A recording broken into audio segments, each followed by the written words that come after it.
Сәлеметсіздер ме? Арал индустриялық-техникалық колледжінің физика пәнінің оқытушысы мен Бердімұратова Гаухар Найзабайқызы. Бүгінгі сабақтың тақырыбы люминесценция. Сабақтың мақсаты білім алушыларға люминесценция және оның түрлерін қолдану әдістерін түсіндіру арқылы қоғамдағы бағыттарын зерттеуге, тұрмыстық жағдайда қолдана білуге үйрету. Люминесценция деп молекулалардың, атомдардың, иондардың және де басқа күрделі комплекстердің қозған күйден бейтарап күйге өтер кездегі жарық шығаруын айтады. Люминесценция дегеніміз салқын, қыздырылмай жарық шығару. Денелердің жарқырауы, яғни денелердің электромагниттік толқындар шығаруы әртүрлі энергия түрлері арқылы орындалуы мүмкін. Егер электромагниттік толқындар тек қана ішкі энергия арқылы шығарылатын болса, оны жылулық сәуле шығару деп атайды. Жарқыраудың қалған түрлерінің барлығы ішкі энергиядан басқа кез келген энергия түрлерімен қоздырылса, оларды люминесценция дейді. Атомдарды қоздыру тәсіліне қарай люминесценцияның бірнеше түрі бар. Катодолюминесценция, электролюминесценция, химилюминесценция және фотолюминесценция. Қысымы азайған заттардан электр тоғы өткенде немесе кейбір заттарға электрондық сәуле түскенде олардың сәуле шығару құбылысы катодолюминесценция деп аталады. Бұлардың біріншісі күндіз жарық шамдарына пайдаланылса, екіншісі теледидар экранында бейне сигналды жарық сигналына өзгерту үшін пайдаланылады. Электролюминесценция электр өрісінің көмегімен шығарылады. Оны газ разрядты түтіктерде байқауға болады. Люминесценцияның бұл түрі көзге көрінетін және ультравүлгін сәулелерінің әсерінен пайда болады. Фотолюминесценцияға мысал ретінде кейбір люминефорлармен боялған сағат циферблатының жарқырауын келтірсек те жетеді. Химилюминесценция заттардағы химиялық процестердің нәтижесінде пайда болатын құбылыс.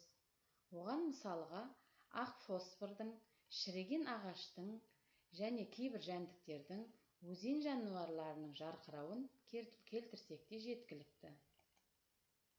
Жарқырауының ұзақтығына қарап люминесценцияны флуоресценция тез өшіп қалатын және фосфоресценция ұзақ жарқырайтын деп екіге бөледі. Зат құрамының люминесценттік анализін жасау тәсілі люминесценция құбылысына негізделген. Бұл дәлдігі өте жоғары тәсіл. Көптеген ауыл шаруашылығы өнімдерінің сапасы химиялық әдіспен тексеріледі. Бұл әдіс өте күрделі және өте қымбат құрылғымен реактивті қажет етеді. Сонымен қатар, бұл әдіспен өнімнің сапасын анықтағанда өте көп уақыт кетеді. Сондықтан да ауыл шаруашылығы өнімінің сапасын тексеру үшін люминесценттік әдіс пайдаланылады.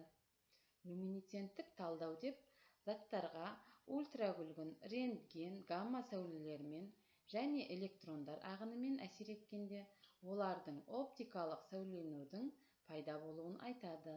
Бұл әдіспен кез келген заттың сапасын бүлдірмей, оны өте тез анықтауға болады.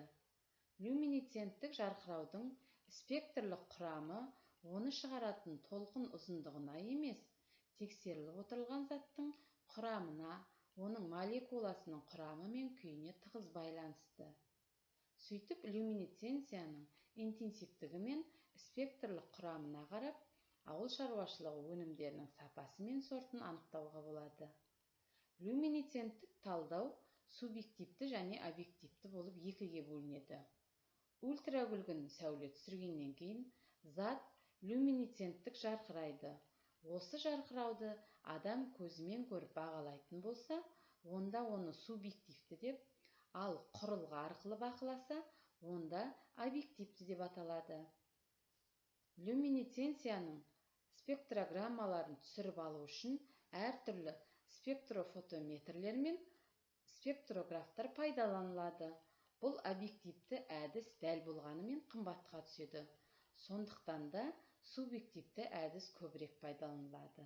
Мысалы, сүттің сапасын субъективті люминесценттік әдіспен тексеретін болсақ, егер сүт жаңа сауылған болса, сары жасыл түс, сүт бұзылған болса, ол көк түспен жарқырайды. Сиыр еті жас болса, ол қызыл күлгін, бұзылған ет көгілдір жасыл түске енеді. Бұзылмаған тауық жұмыртқасы ашық бүлдірген түске енсе, бұзылған жұмыртқа көк күлгін түс береді. Үй тапсырмасы. Люминесценция деп нені айтамыз? Люминесценцияның қандай түрлері бар? Люминесценцияның құбылысы қайда қолданылады? Назарларыңызға рахмет, сау болыңыздар.